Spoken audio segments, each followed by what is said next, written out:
नमस्कार बच्चों। आज आप लोगों को पाठ 11 में बता रही हूँ इस वीडियो में, जिसका नाम है ज्योतिष या तुक्का।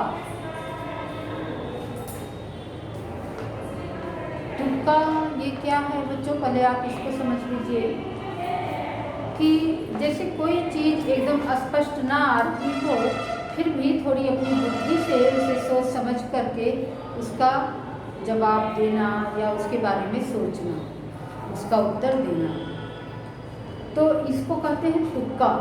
तुक्का लगाना यानी कुछ अंदाज लगाना, अंदाज से अपनी बुद्धि से कुछ उसके बारे में सोच लेना। ये देखिए, ये एक कहानी है जो एक बूढ़ी औरत और एक बूढ़े आदमी की है। वो बूढ़ी औरत बूढ़े आदमी से कहती है, कुछ ऐसी परिस्थितियां बनती हैं कि वो उससे कहती है कि तुम राज ज्योतिषी बन जाओ। तो वो अपने बहुत बुद्धिमान तो नहीं है, उसे ज्योतिष विद्या का ज्ञान रंच मात्र भी नहीं है, लेकिन अपने चेतना से, अपनी बुद्धि से वो अपनी विलक्षणता को प्रकट करता है राजा के समक्ष, और राजा प्रसन्न होकर के उसे प्रधान राज ज्योतिषी बना देते हैं। तो एक साधारण व्यक्ति से वो प्रधान राज ज्योतिषी बन जाता है। यहाँ तक के सफर की कहानी है उस बूढ़े की। अब देखिए कहानी का प्रारंभ कहाँ से होता है। एक बूढ़ी औरत है जो जाती है नदी में स्नान करने के लिए, तो वहाँ कुछ सैनिक उसे रोक देते हैं और कहते हैं कि हे माई, तुम यहाँ स्नान नहीं कर पाओगी, क्योंकि यहाँ प्रधान राज ज्योतिषी की पत्नी स्नान करने आने वाली हैं, इसलिए तुम जाओ यहाँ से। और वो अपने घर चली जाती है। घर जाकर के बूढ़े से कहती है कि प्रधान राज ज्योतिषी का पद बहुत ही महत्वपूर्ण है, ये मुझे आज ज्ञात हुआ है, क्योंकि प्रधान राज ज्योतिषी जी की पत्नी नदी में स्नान करने आने वाली हैं, इसलिए वहाँ से सबको हटा दिया गया है। ये मुझे आज ज्ञात हुआ है, क्यों ना तुम भी राज ज्योतिषी बन जाते, थोड़ी ज्योतिष विद्या सीख लो और तुम भी राज ज्योतिषी बन जाओ। बूढ़ा व्यक्ति अपनी बुद्धि से कहता है कि मुझे ज्योतिष विद्या का थोड़ा भी ज्ञान नहीं है, तो फिर मैं राज ज्योतिषी कैसे बन सकता हूँ। तो वह हट करने लगती है और कहती है कि अगर तुम राज ज्योतिषी नहीं बने, तुम ज्योतिष बन करके मुझे नहीं दिखाए, तो मैं तुम्हारा साथ छोड़ दूँगी।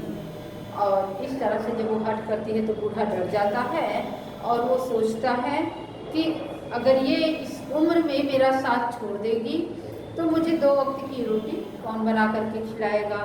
तो फिर वो सोचता विचारता है और ज्योतिष बनने के लिए, झूठी ज्योतिषी दिखाने के लिए तत्पर हो जाता है, तैयार हो जाता है। वो क्या करता है इसके लिए, उसे अपने सिर पर पगड़ी बांधता है, माथे पर चंदन का तिलक लगाता है और जा करके एक भीड़ भाड़ वाली जगह पर बैठ जाता है। सिर पर पगड़ी और चंदन इसलिए लगाता है जिससे लोग उसे ज्योतिष समझने लगे। वहाँ पर धीरे धीरे लोग उसके पास आने लगते हैं, थोड़ा हाथ उठाते हैं, वो अंदाज लगा करके, तुक्का मार करके वो सभी लोगों को कुछ न कुछ बताता है, और संजोग ही है कि उसका बताया ज़्यादातर कुछ सही हो जाता है। तो धीरे धीरे अब उसकी ख्याति बढ़ने लगती है, चारों तरफ उसकी प्रशंसा होने लगती है, दूर दूर से लोग आने लगते हैं उसके पास। एक बार क्या हुआ बच्चों की, राजा के कुछ सैनिक राज्य में लगान वसूलने के लिए गए थे। लगान क्या, जिसे आजकल हम टैक्स कहते हैं। राजा के सैनिक लगान वसूलने के लिए गए थे। तो जब वो वहाँ से लगान वसूल लिए तो कुछ खच्चरों पर लाद करके वो राजमहल में लौटने लगे कि राजमहल आ करके उस लगान को सरकारी खजाने में जमा कर दिया जाएगा। जब आते हैं, आते समय रास्ते में एक खच्चर कहीं छूट जाता है और वो चले आते हैं। यहाँ आके गिनती होती है तो एक खच्चर कम रहता है, तो लोगों के होश उड़ जाते हैं कि अब क्या होगा। बहुत ढूंढा जाता है, लेकिन खच्चर नहीं मिलता है। ज्योतिषियों से पूछा गया, लेकिन ज्योतिषियों ने भी कुछ नहीं बता पाया। अंत में एक सैनिक कहता है कि एक नया ज्योतिषी आया है जो जिसका बताया सब कुछ सही होता है, बहुत ही ज्ञानी ज्योतिषी है। तो राजा कहते हैं ठीक है, उसको बुला करके ले आओ। उसे बुलाया जाता है, वो आता है और आने के बाद जब उससे पूछा जाता है तो बड़े चक्कर में पड़ता है कि क्या बताएं हम। वो ज्योतिष अपना ज्योतिष का किताब वगैरह लेकर के आया था, वो झूठ में ही किताब देखता है, उसे कोई ज्ञान तो है नहीं ज्योतिष का, लेकिन किताब देखता है, फिर सोचता है। तो सोचने लगा कि कहीं ऐसा ना हो ये लोग रास्ते में कहीं रुके हों और वहाँ एक इनका खच्चर छूट गया हो और इसलिए कम हो गया हो। तो अंदाज मार करके, तुक्का मार करके उसने कहा कि आप लोग रास्ते में कहीं ठहरे थे ना। सब सैनिक बड़े अचंभित हुए, इसे कैसे पता चला। तो सब सैनिकों ने कहा हाँ, एक जगह हम लोग रुके थे खच्चरों को पानी पिलाने के लिए। फिर वो सोचा कि इसका मतलब खच्चर घास में झाड़ी में छिप गया होगा, छूट गया होगा। तो कहता है ठीक है, एक खच्चर वहाँ आपका घास चर रहा है। सभी लोग जाते हैं तो सचमुच वो खच्चर वहाँ झाड़ में घास चरते हुए मिल जाता है और आते हैं तो राजा बहुत खुश होते हैं। राजा कहते हैं भाई तो बहुत ज्ञानी ज्योतिष है, और इस तरह से उसे राज ज्योतिषी बना देते हैं। अब वो बड़ा चक्कर में पड़ता है, अपनी पत्नी से कहता है तुम्हें राज ज्योतिषी बना दिया गया, मुझे कोई ज्ञान तो है नहीं, मैं तो एक बहुत बड़े संकट में फंस जाऊँगा। लेकिन बूढ़ी को कुछ से नहीं समझ, बूढ़ी कुछ सुनती नहीं है और उसे तो धुन सवार है कि ये राज ज्योतिषी से प्रधान राज ज्योतिषी बने, जिससे हाँ वो भी जाए नदी पर स्नान करने तो और लोगों को आने से रोक दिया जाए। तो फिर वो कहती नहीं, तुम्हें तो राज ज्योतिषी से प्रधान राज ज्योतिषी बनना है। लेकिन बूढ़ा बड़ा परेशान था, बड़ी चिंता थी उसे कि भाई इस झूठी शान दिखाने में मैं एक भी दिन किसी दिन मैं फंस जाऊंगा, तो अब क्या करे वो। तो फिर क्या किया, वो एक दिन सोचा कि मैं कोई पागल होने का ड्रामा करूंगा और इस तरह से राजा मुझे अपने राज्य से भगा देंगे। वो बाथरूम में नहाता रहता है तो ऐसे ही गीले कपड़े में राजा की तरफ भागता है कि राजा इस दशा में मुझे देख के पागल समझ के भगा देंगे।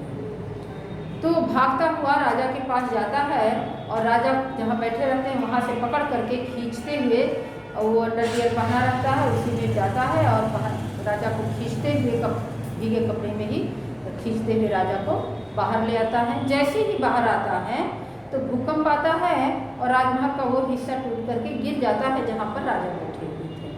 अब तो राजा बहुत सोचने लगते हैं कि ये ज्योतिषी तो भाई बहुत बुद्धिमान है। ज्योतिषी से पूछते हैं कि तुम्हें कैसे याद हुआ कि भूकंप आने वाला है और तुम मुझे बचाने चले आए।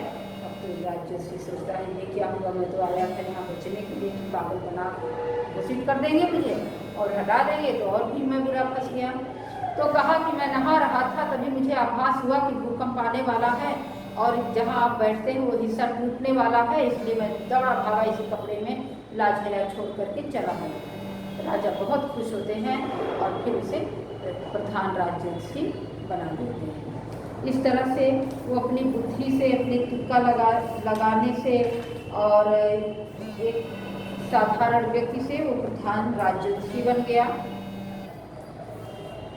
तो ऐसे ही कई मौक़ों पर उसने राजा को तुक्का लगा करके राजा के प्रश्न का उत्तर दिया और राजा उससे खुश हो गए। अंत में उससे नहीं रहा गया, वो राजा से बोला कि हम आपसे अकेले में कुछ कहना चाहते हैं। तो राजा उसे अकेले में मिले और फिर वो अपनी पूरी सच्चाई राजा को बताया। तो राजा उसकी पूरी कहानी सुने और बहुत देर तक हंसते रहे, फिर उसे प्रधान राज ज्योतिषी पद से मुक्त कर दिए। इस तरह से बेटा ये कहानी पूरी है, बहुत अच्छी कहानी है, आप लोग भी पढ़ लीजिएगा, ठीक है।